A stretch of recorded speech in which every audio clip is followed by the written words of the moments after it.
Good afternoon, everybody. It is now 1 minute after 1 o'clock, and we will just allow anybody who is joining from here forward to join as we go, but I do think that we'll start today's webinar. First of all, I'd like to welcome you to our first BC Hotel Association webinar. I'm Ingrid Jarrett, the new President and CEO, and I'm incredibly pleased and grateful that you have taken the time this afternoon to join us for our communication and update session. BCHA has a mission, and our mission is to advocate, to communicate, and to educate. Everything we do as a small but mighty team, we put through the lens of those three principles. I'll just give you an outline of today's webinar. We'll do an introduction to myself, your President and CEO.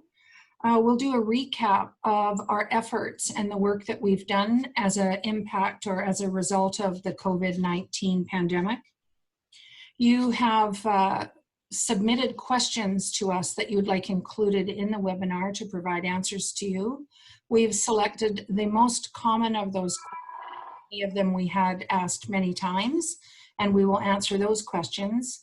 And then we will go into an open forum, where if you use the chat function at the bottom of your screen, you can ask questions as we go, and I will address whatever questions that you may have for me to the best of my ability. We may not get to everybody's questions and answers today, and our commitment is that we will respond in a communique with anything that we haven't been able to cover.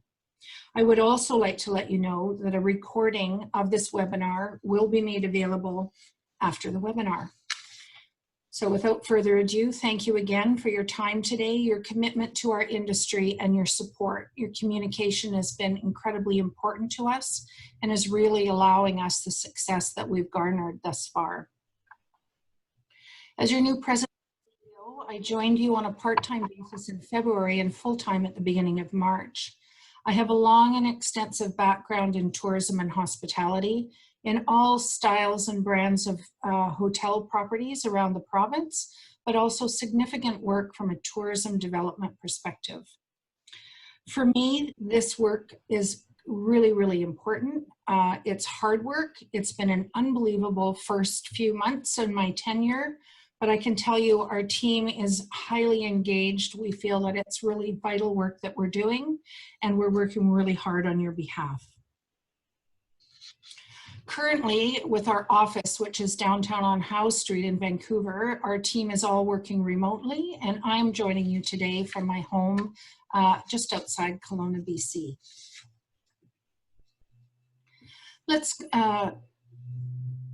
Terry, let's go. I have my trusty assistant, Terry Dusenberry, who is your member management engagement, and Terry will be managing the slide deck for us today.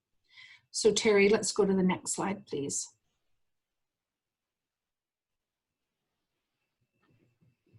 Next slide, please. There's a picture of me fishing. I love to fish.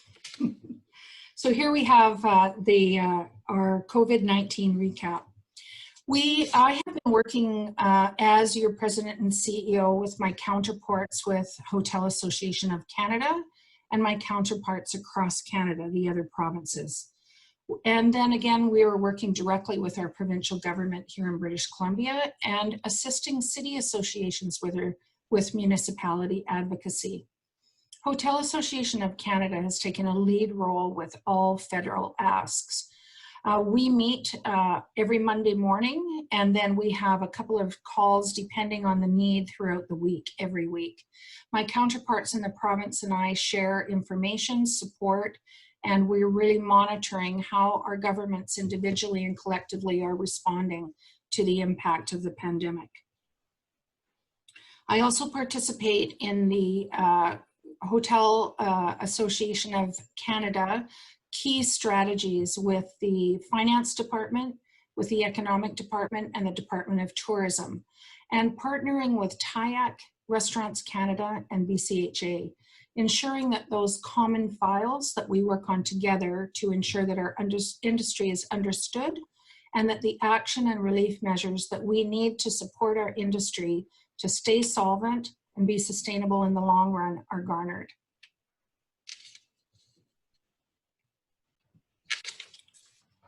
slide, please, Terry. Here's our key areas of focus. These key areas of focus come in 5 categories: government relations, management of public health, operational materials, member management, and media outreach. Our ability to be able to work on each of these comes in these four categories under the management of public health. Immediately when the pandemic hit and our country was closed, we were approached by the Federal Ministry of Health for very specific needs to support our public needs. That is for quarantine, for self-isolation, shelters, and hospitals. Each of these were managed either by the federal public health, the provincial public health, or the BC housing. When we had Canadians that were coming home, they needed to be isolated for 14 days. We had people that were outbreaking with COVID-19, and we were able to provide safe shelter. The actual shelters for the most vulnerable, and of course our first responders and essential workers. All around British Columbia, we have been able to work directly with our governments and our ministries of health to ensure that our hotel community was able to step up and provide the support that was needed in our communities. Next slide, please, Terry. Immediately, we realized that we needed to develop materials both nationally and provincially. We built a web page on our website, and on that has all of the collated and curated content that we needed. Every day, it seemed that we needed something different. It was either operational checklists on how to close a hotel, or best practices in cleaning, or what different guidelines that were coming out. We worked really closely federally and provincially to develop and curate these. And I can tell you that our site is incredibly well used. We really responded to you as our members and our industry telling us what you needed. And then we were able to determine how we would find that and make sure that it was appropriate and what you needed to use. Thank you, Terry. Next slide, please. Member engagement.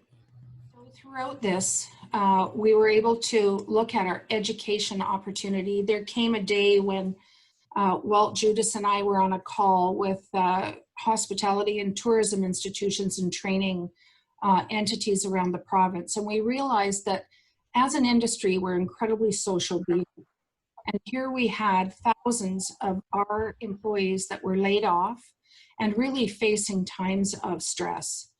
And we thought, if there is something that we can do to support the education pillar and the commitment of the BC Hotel Association, it would be that we would provide partnership and training opportunities to reconnect and make sure that our employers and our employees stay connected, that we could commit to the professional development of our industry, and also provide something that would give somebody who was normally going to work every day something to do while they were off and laid off status, and also making sure that that interconnection between employer and employee was retained.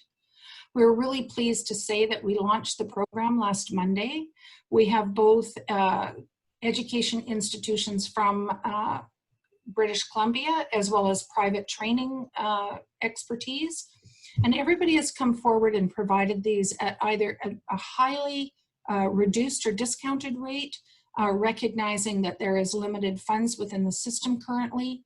We also have provided you the opportunity where there are links for potentially getting some program funding to support your teams being accessing these education programs. So we really are hopeful that this is going to be very successful. We're really excited about it. And I can tell you that the trainers are also equally excited. Next slide, please. Our member engagement. So this has been a big, enormous work that we've done over the last couple of months. And I know that you've been receiving more surveys and communiques than you probably have received in the year prior. But as COVID impact and the federal and provincial announcements were being announced, We really felt it was important that you had one place that you could go to be able to find the resources and then be able to determine what access that you may have to different relief measures. I trust that our communiques have been helpful. We certainly have greatly appreciated the feedback that you've provided us. We deployed 3 surveys over the last 2 months, and this was to ensure that we could quantify the impact, but also prioritize our advocacy efforts. We wanted to make sure that what we felt was most important to you, that we were advocating for, were in fact what you needed the most. And that's been extremely helpful, both provincially and federally. On a weekly basis, we update our Federal Hotel Association of Canada on both our closures, on our layoffs, on our occupancy, and on our key needs for relief. I can tell you that even though we've had a series of announcements over the last 2 months, we are not letting it rest. We have not had the relief measures that we need to make sure that we're supporting our industry in the long run, and we will continue to work hard on your behalf. Next slide, please, Terry. So here's our last survey, mid-April, and these in a priority are what you have indicated to you are most important. Property tax relief, of course, this is a municipal issue, and different municipalities have responded differently based on what their current budgets are and the local advocacy efforts. Increased wage subsidy and the business tax relief, securing liquidity, RBC hydro utility relief, insurance support, deferring minimum wage increase, and the deposit refund protection regulation. Each of these files is a live file. This morning, we did have an announcement from the federal government about the 75% wage subsidy. They did determine or communicate this morning that they would be extending it. We do not have any information about to when or for how long. I will tell you that one file, our priority and our message is that wage subsidy needs to mirror and reflect our economic recovery. So until we reach 75% of 2019 revenue per month, that wage subsidy needs to stay in place. We are, this is an advocacy position statement that is from Hotel Association of Canada, TIAC, Restaurants Canada, and all the provinces across the country. And we will continue to make sure that we're all aligned on that. In addition to that, the labor code temporary layoff, our position is that it also reflects the 75% wage subsidy and also our economic recovery. Next slide, please. Our media outreach. The media has been very interested in our story, and I thank all of you who have stepped up and told your story as hoteliers. Again, we work in partnership with other associations to make sure that our common message is heard and comes from many different voices. We've had a significant amount of media impressions, over 60 million, and this is last week's stats. And then we've had over 60 media hits in all different mediums. So from CTV, TV or global TV to radio, I think that we've really garnered some great support there. But I can tell you right now it is equally as important that we continue to garner our message and that we get it out there, because we have not seen the relief measures thus far that we need. Next slide, please, Terry. Here's a diagram of how we work together with our national associations and the provinces. I can say within British Columbia, there are 36 associations that are interconnected with tourism and hospitality. We have one voice under TIA BC, but as a restaurant industry, or as a hotel industry, we also know that we have very unique needs and we have very unique demands, and we need to sometimes have one voice, and sometimes we need to have the voice of our own. So I can't say enough about the way that the partnership has gone between the provinces and our federal counterparts. We speak daily, meet weekly, and it's a very progressive, very open forum. Next slide, please, Terry. Okay, here is a snapshot of the last 2 weeks. We tried to fit in the last month, but there was way too much going on. And it really is a snapshot to let you know the kind of meetings and involvement and media interviews that we've been having. So we're involved with the Metro Vancouver Response and Recovery Task Force. We're involved with the BC Business Council. We're involved with the other BC Business Council and the Cabinet. We also, of course, have our HAC and province meetings. And then we also have been meeting with the ministry, and that would be 5 different ministries that are interconnected with different regulatory or advocacy efforts that we have.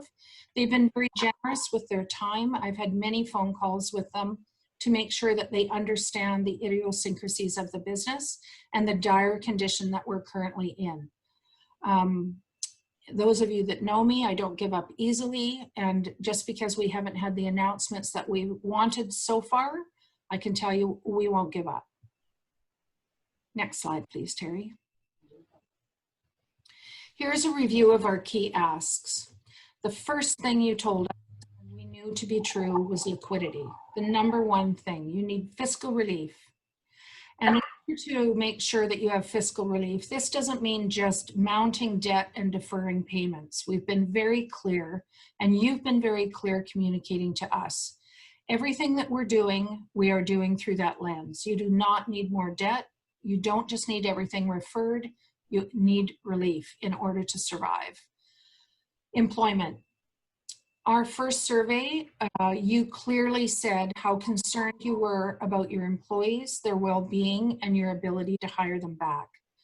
We were successful, at the beginning we had a waiting period for EI. Business owners were not eligible. We didn't have the wage subsidy. We right from the beginning said 13 weeks isn't long enough. And then from a recovery perspective, and we're still on this file, we need a recovery fund. Both federally and provincially, they've indicated time and again to us that we are part of the recovery strategy and the investment to recover. We will hold them to that. We don't know what it looks like yet, but we will be working hand in hand to make sure that whatever that we can secure on your behalf, that we do so. Next slide, please. So here are key wins to date. We did get the wait time in EI waived. You as business owners or contractors are eligible for EI. We secured the wage subsidy. We had the rent freeze, a deferral of mortgage payments, waived the MSP wait period, deferred tax payments in Columbia, $1,000 per person. And we just received the temporary layoff extension from the Department of Labor to 16 weeks from 13 weeks. I can tell you that is not what we were asking for. We were asking for 26. And we are all aligned as our industry and the interconnected industries to continue to advocate that that reflects as we recover and to mirror the 75% wage subsidy as well. From a business perspective, the $40,000 interest-free loans, $10,000 of which is forgivable, GST and PST relief, 75% wage subsidy, and then the CDB and EDC cash flow support. And we also had a success in our industry. Anything under a flag was seen as a medium or large term business because they really didn't understand that the majority of our businesses are independently small businesses that are owned and operated with potentially a franchise or a flag attached to them. So that was a big win overall for our industry federally. Thank you, Terry. Next slide, please. And now we have your list of questions and answers. If we don't answer the questions that you have now, again, please feel free to use the chat function. I'll go through our top, I think, 5 or 6 questions here and answer them, and then we can go to our live forum.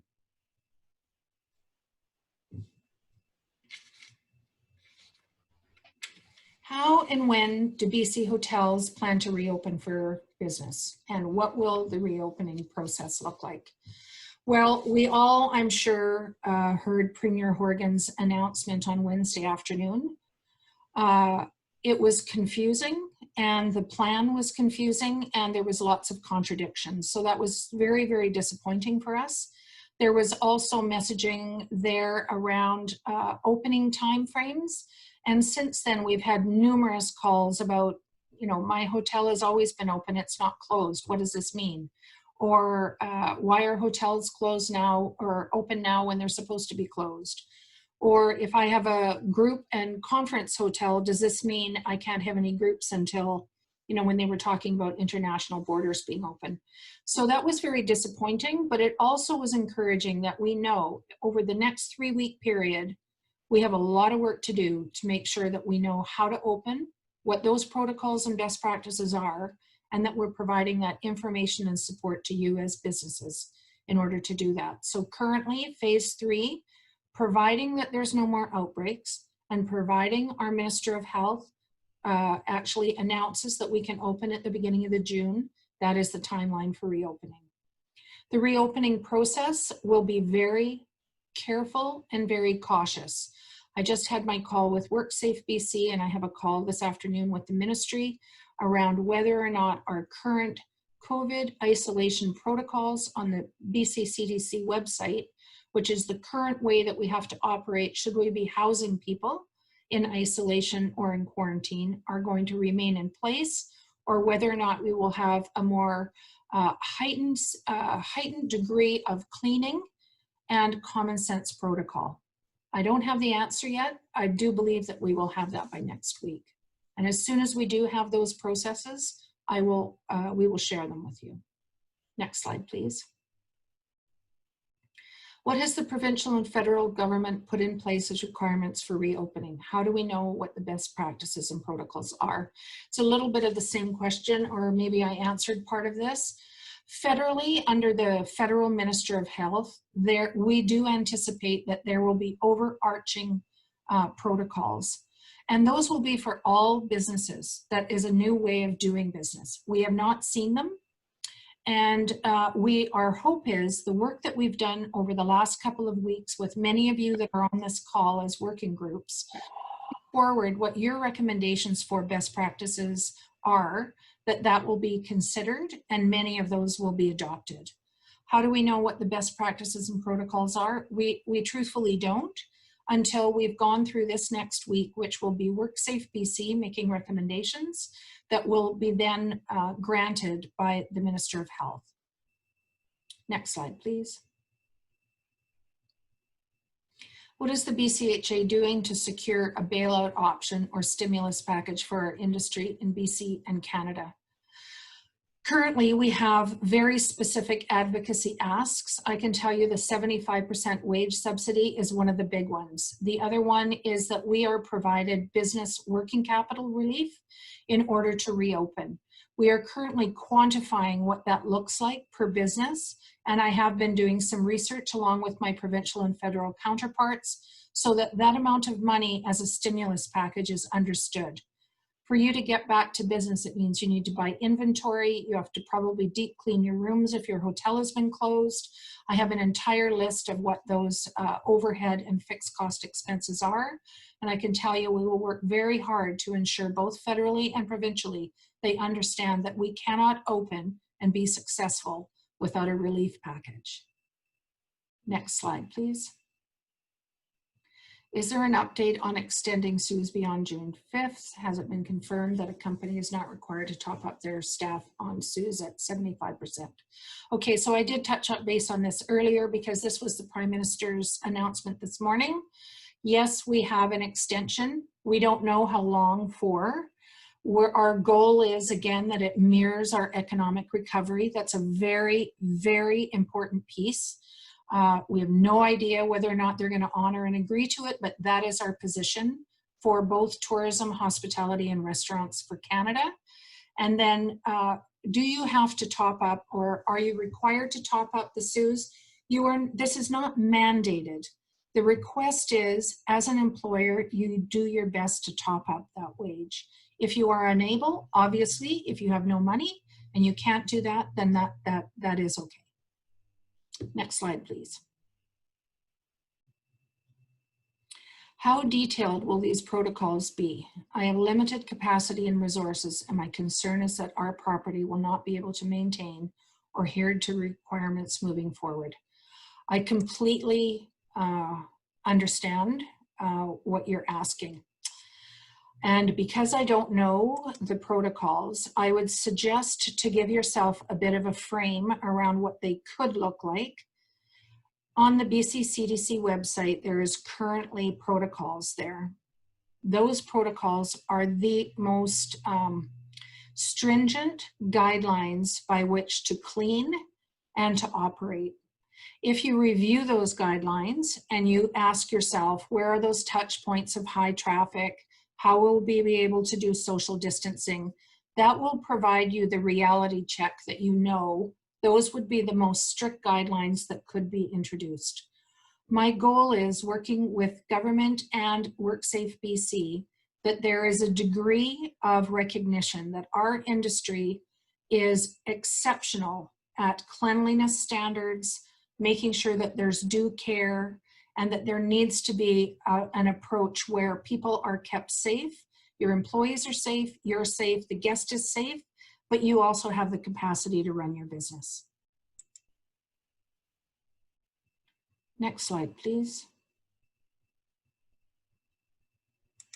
Okay, now we're looking at the open forum. And here is our first question. Currently, joint ventures do not qualify for CEWS. Are you aware of a change that may be coming to accommodate this structure? This is an excellent question. One of the things we've realized during this pandemic is our federal government and our banks have absolutely no understanding of the way that hotels are structured, the way they're financed, or the way they operate. It's been an enormous job for us to educate our government to understand that we do not comply with other businesses within the country. And we're very creative when it comes to the structure of how we operate and how we're financed. That has been an enormous amount of work. As it turns out, after spending a weekend with finance and the economic advisors of the federal government, it turns out that only 20% of all hotels in Canada are financed through the big 6 banks. This was a complete shock to everybody because nobody knew that. So that meant that the government then had to go back and say, okay, how are they financed? And how can we make sure that they have access to liquidity through their current financial structure? So that is currently what we're doing when it comes to joint ventures and those kind of finance programs. I do hope that on Monday morning that I will hear more about that. I do know Susie and her team are currently today meeting with them again. Who do you anticipate will be the customers when hotels reopen is our next question. Well, the government has announced, as has Destination BC on their weekly webinar, that we are going to be traveling hyperlocally, regionally, and provincially until we start opening our borders, even our borders across Canada. So I would suggest, if we are able to open at the beginning of June and start ramping up for what we hope is a partially savable summer, that it'll be British Columbians traveling within British Columbia. And then as we're able to relax some of those restrictions, that then it will go across Canada. But I suspect it'll be domestic travel is what I've been told thus far for the summer. Is there a proposal from the BCHA on maximum occupants in a room and distance between furnishings, in particular beds, for the next phase 2 timeline? Wow, that's an interesting question. No, I have to say bed distance has not been part of our working group recommendations. You see, we're all currently in pods. And what we're anticipating is close groups of people will be traveling this summer. And that will mean families and pods that will now be looking to join together. So if you are currently sleeping within a household, that it would make sense that already those people would travel together moving forward. I can tell you though, I will follow up when we are meeting this week with WorkSafe and with the government to determine whether or not that kind of distance protocols within our configurations are considered. I have not had any indication that that would be the case.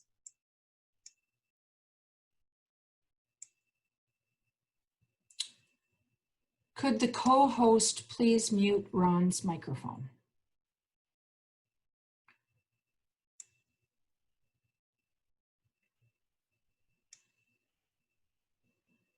Okay, I actually cannot see any more questions.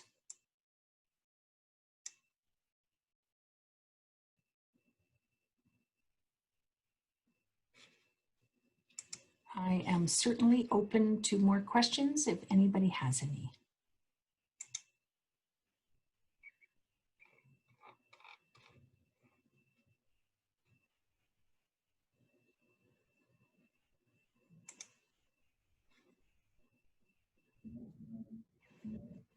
Okay, this has been helpful. Will you be able to put another webinar soon?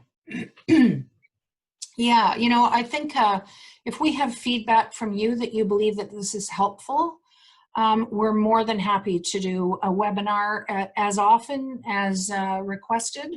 I do think that over the next few weeks that very critical information will come forth, especially around cleaning protocols, best practices. And I would suggest this would be a good forum for us to be able to communicate the information as we see it. What is BCHA doing to help with conferences and meetings? This is a great question, and we're really active on this file. One of our working groups currently is convention hotels and also convention centers, and working very closely with some of the larger properties, but not only larger properties. There are many hotels and resorts that have been built around the province that have been mandated to have conference centers as part of their building permits and licensing. This means that it's not just like a Vancouver-centric problem or a Whistler or a Victoria problem. If we have groups and conventions and we're able to quantify that for the province, which I'm in the process of doing, it enables us to also look at best practices around the world. Now, many of these buildings are actually built to house large numbers of people, and that would be everything from how much egress, how many washrooms, how many sitting areas, dividers between the number of meeting rooms and convention rooms.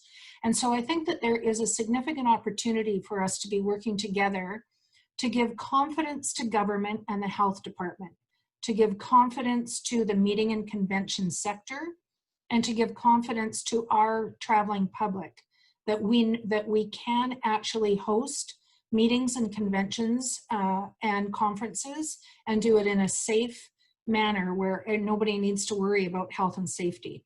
This is currently, the Premier has announced that there won't be any meetings for 2020. Our position is we need to be ready at least by Q4. And so that background in making sure that we can provide that confidence is a critical piece of work that we're very actively engaged on. Do we anticipate to use the temperature taking of our staff prior to starting shift? I have had a couple of conversations about this with the WorkSafe BC and government. I think it's too easy to confirm this completely, but at this point, that is not part of what the recommended protocol is.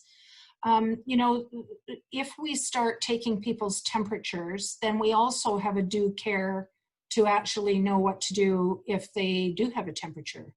I think currently what we're looking at doing is that all employees within British Columbia, if they are not feeling well, must be able to say they're not feeling well and stay home. And those of you that are employers need to honor and respect that they're not feeling well and they need to stay home. Now, testing for temperature would be one that would put all kinds of complications about who do you phone, what do you do, are you then responsible for how they get home, et cetera, et cetera, et cetera. So at this point, my conversations are temperature testing is not included, but I do want to reiterate We do not have the final protocol documents from government and from the Department of Health. So I'm not, I'm not saying that that's the whole truth. I don't know yet. As we will be relying on local resident travel, would it make to conduct a survey to determine BC travel intentions? Yes, absolutely. And we are in fact doing that. That is something that we're working hand in hand with Destination BC and also the Regional Destination Secretariat. We've been working very closely with both of those entities, ensuring that the survey information weekly that is garnered through the regional DMOs, and then my work twice a week I meet with Destination BC, quantifying the impact, but also they are monitoring consumer sentiment. The single most important thing that would show that we are successful as an industry to give confidence to our traveling public is that they start to travel and that they are feeling secure that we have their health and wellness in hand. And so that whole piece around consumer confidence is a critical piece for us to recover sooner than later. Once a guest checks out, how long do the rooms need to sit before being cleaned and rented out to the next guest? This is also a really good question and one that we're asked very often. Again, it'll be included in the protocols and best practices. My understanding is that I will have a draft of that to review, and I do have a couple of hoteliers that will be vetting the recommendations with me next week. And at this point, I don't know the answer to that, but I do know of the serious concern if that is a long time, because if we're going to recover, we actually need to be able to turn our rooms, but we also, on the other hand, need to ensure that our rooms are clean and everybody stays healthy. Can we see if we can get BC Hydro to give rebates to medium customers, as most of us are medium customers? Great question. This is a very active file. I am actually working with the BC Utilities Commission Advocacy Association on this. We are meeting numerous times during the week, and we have the position for both BC Hydro and Fortis. There are examples from other provinces in the country where your line charges are waived, and they have us categorized as an industry, as a medium or a commercial business. And this simply is not so when we're operating at extremely low occupancies, not covering our fixed costs, and then even properties that currently are closed. So this file is an active file. I do anticipate that by next week, I will actually have an update for you on the BC Hydro file. Can we have another webinar after the WorkSafe? Yes, absolutely. If you would like another webinar after that, I think it's a great forum where you can continue to ask questions. And what we would do is we would circulate the WorkSafe information for you to review so you can be prepared. Is there anything that MPI BC can do to support the meetings and events portion? Please let me know. We're currently hosting weekly meetings to update our members and gather best practices and guidelines moving forward. Partnerships like this are really critical. You know, we have a federal group that is working on this and a provincial group. You know, I give an example that was given to me a few days ago. You can have a beach that is, you know, a quarter of a mile long and, you know, beautiful green grassy space. And here, if we look outside right now in the Okanagan, it's about 20 degrees. And you can literally have 100 people sitting on that beach, and they all have completely self-isolated or distanced from other groups or pods of people. And so we believe that with the configurations that we have for the meetings and conventions sector, that we can come up with a best practice that ensures that people are safe. And MPI as a partner would be, that would be a very welcome partner. We need to quantify, and we need to make sure that we're messaging so that we do provide our Department of Health security or surety that in fact people will be safe, because that's what this is all about. The government subsidies and mortgage deferrals are great while they last, but I'm more concerned about how to make it through the winter when all the subsidies stop and mortgages kick back in, and we have no contingency revenue from summer. Is there likely to be any support to help us get through to next spring? Oh, such a good question. You know, we have said this right from the beginning, that if we don't ramp up for this summer, that there are going to be many businesses that actually won't make it. And that is absolutely heartbreaking, but it is the simple truth. So we have two jobs to do. One is we need to open safely, and we need to inspire travel in the province so that we rescue as much as we can from our domestic market by supporting it. Interestingly, Canadians, what they spent outside of Canada, according to the DBC webinar yesterday, almost equals what the international travel coming into Canada spent. And British Columbia, as we know, has been leading the country. We do have an opportunity, if we get this right, and if consumer confidence is secured, that we actually could save some of our summer. Getting through the winter, I think this whole question is about making sure that we are extremely clear about the financial fragility of our business to government. If we need to continue to advocate for relief in the winter to make sure you can reopen next spring, back to hopefully what is a new world, then that's what we'll do. So when we're sending those surveys and we're asking you about your liquidity or your solvency, or how are you, how many more months can you pay your fixed costs, it is critical that you answer those so that we know. Can we work on protocols that we can all rely on to screen guests? For example, doctors have specific questions they have to ask before having a personal meeting. Should we have a similar set of questions that guests have to respond to, so we have done our due diligence to ensure people we accommodate are not carriers of the virus? You know, I think if it was, I do expect that potentially screening at the time of reservation or arrival will be a part of our best practice. Again, I don't know for sure, but that's my sense. I also think that the challenge with this is very often you're asymptomatic, which means you don't really even know that you have it. So you could ask those questions, and the person could answer most truthfully, and then regretfully something, you know, they could become ill. So that's not a sure, that is not a 100%, but I suspect that it could well be part of us making sure as business owners that we are protecting ourselves and our employees, and that we actually are confident about the people that are arriving. I find there's a lot of Alberta, Saskatchewan plates in the Okanagan lately.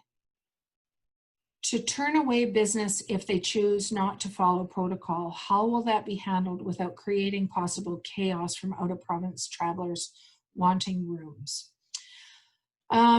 Okay, so first thing is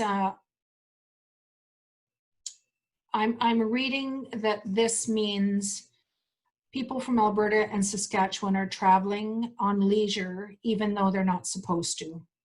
We don't know that for certain. I do know that a lot of people who winter in British Columbia have stayed in British Columbia in their accommodations over the winter because they didn't have a safe way to get home. I also know, and I'm sure if anybody from ICBC is on this call, they won't like this answer, but there is also a lot of people that don't change their insurance over from Alberta and Saskatchewan. So we have to be careful on why are we seeing those plates. I do think that we're all going to have to make sure that we are stringent about when we travel. BC and Alberta border has never closed. Neither has the border between Alberta and Saskatchewan. The essential services are, you know, traveling across the country, and the supplies are coming and going. And I suspect that that's part of what you see. What will be the rules for Continental breakfast rooms? Will they be closed or just new guidelines? Great question, Lisa. Again, this is going to be part of the protocols. There are a multitude of problems when it comes to buffets. And I suspect best practices will be table service and individual servings. But again, these protocols and best practices will come out next week. BCRFA and Restaurants Canada has really been the lead on the food and beverage file, as well as ABLE. And we are reviewing those because I am fully aware that most of our hotels, motels, and accommodation sector also have food and beverage offerings. Is BCHA explaining the differences between large municipal hotel convention centers where social distancing is impossible and rural resorts where social distancing is much easier to manage? Rural resort developments shouldn't be painted with the same brush as large convention hotels in the Lower Mainland in Victoria. Thank you, Michael. That's a great question. Yes, we are. Currently, the protocols and best practices that we've been developing with our working groups have spanned the following accommodation configurations: bed and breakfasts, hostels, lodges, cabins, motels, resort hotels, condo hotels, remote lodges, rural inns, and hotels, both limited service and no service and full service downtown convention hotels.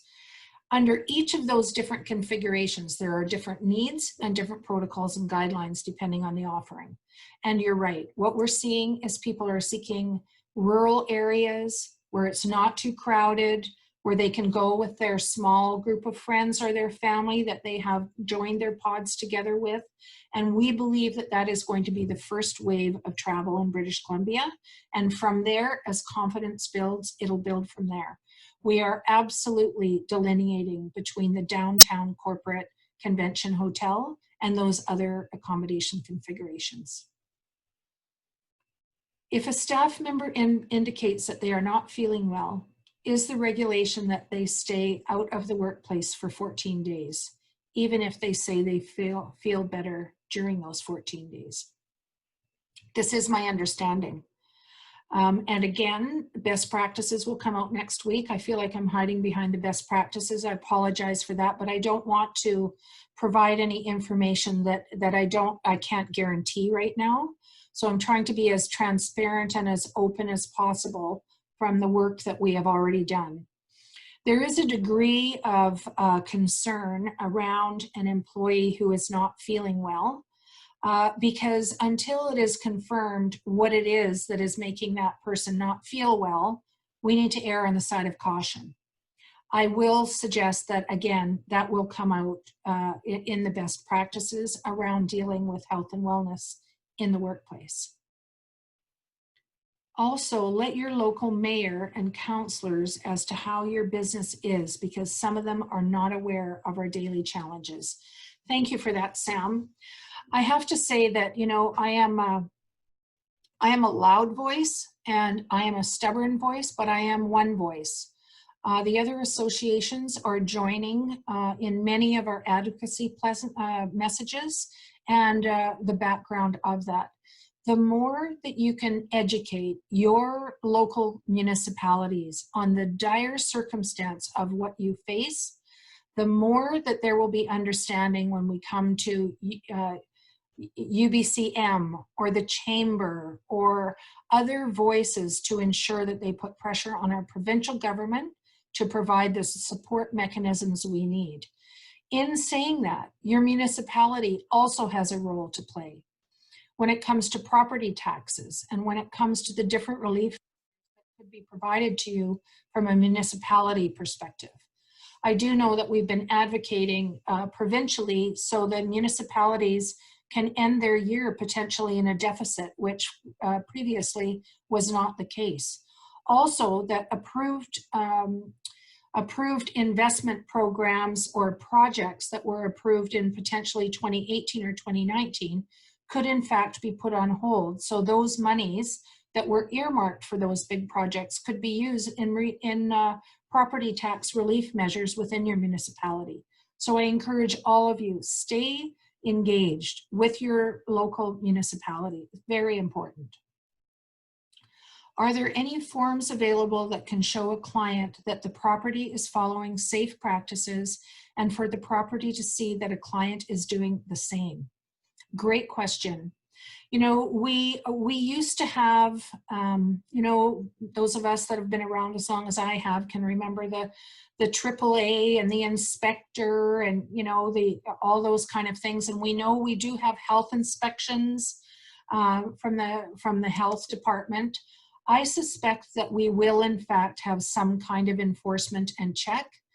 It behooves the question of us as industry whether we shouldn't be looking at making sure that we have some kind of a system where we're not depending only on customer online sentiment around how clean we are. And certainly our partners at Green Key and Green Step can well be very close partners with us to make sure going forward that we have a way to show that we are adhering to the best standards and that we're really leading the market when it comes around the world, as we've been known in Canada for a very long time, that we continue to make sure that we're, you know, practicing all those safe protocols. Is there any forecasting or modeling being done on how the pandemic is likely to affect occupancy and rates going forward and the timeframes involved? Thank you for that, Duncan. It segues into something that I neglected to speak to with our education programs. I've recently signed an agreement with Smith Travel Research on behalf of the province, and they will be putting on, in partnership with BCHA, a series of education sessions based on occupancy, average rate, and RevPAR, providing different examples from around the world on recovery after crisis. So we will be communicating that out, and I'm getting my 5-minute warning right now. And so we'll communicate that out, and we'll do it in this kind of a forum, so as many people as possible. I also have developed, or am in development of, a program with the RDMOs to actually have a business education component of both financial management during crisis, ramping your business up, how you can actually look at some of the statistical information from Smith Travel to make sure that you're making the business decisions that will benefit you in the long run. Okay, I have many, many more questions here. Oh my goodness, all of a sudden I said I don't have any more questions and now I have lots. But I'd like to just here, you can see here my smiley little face and Terry Dusenberry's. On the call today, we have Terry Dusenberry, your member engagement manager. And then we also have Maddie, who is our communication manager, and Carissa, who is our coordinator.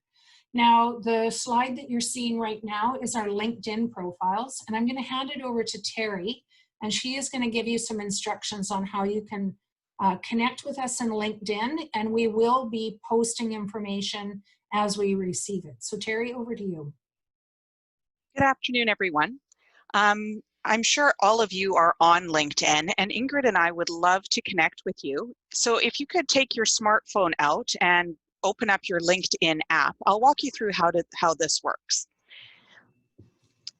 Once you have it open, at the very top, the blue bar where your picture is and it says search, in that search field on the right-hand side are 4 small squares. If you click on that, it will open up a camera. And if you hold it up to the screen to Ingrid's and my profile, you can connect with us automatically and or send us a message. So hopefully you will be able to do that. And if you'd like to include it in your own presentations in future, beside the scan button is my code, and you can download your code and add it to your own presentations. Thank you, Terry. Once again, I'd like to thank everybody that's joined us today and just say how much we appreciate your time, taking your time out, your resilience during this absolutely dreadful time. You know, we're a small but mighty team, and we are completely committed to supporting you every way possible. And we look forward to communicating with you again. If you have any questions that weren't answered or you'd like to reach out to us in any way, please do so. We're all very accessible. Thank you again. Our hearts are with you. We know it's an incredibly difficult time, and we're looking forward to much better days ahead, and we'll work hard to make sure that that's a reality. Thank you very much. Stay well.